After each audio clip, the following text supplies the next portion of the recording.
The Galaxy A70 sports a 3D glass stick design at the rear. At the front, there's a 6.7-inch Full HD Plus Super AMOLED Infinity U display with an aspect ratio of 20:9. There's a slight chin at the bottom of the display as well.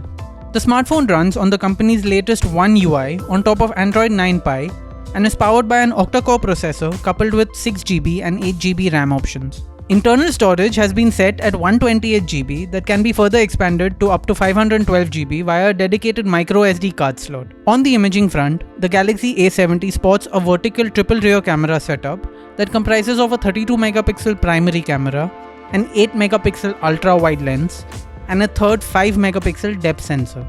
At the front, you get a 32MP camera for all your selfie needs. The smartphone comes with an in-display fingerprint sensor and facial recognition for biometric authentication. Additionally, there's a 4500 mAh battery with support for fast charging at 25 watts. The Samsung Galaxy A70 will be made available in black, blue, coral, and white color options. That was our first look at Samsung's latest Galaxy A70 smartphone. For more tech news and reviews, visit gadgets360.com.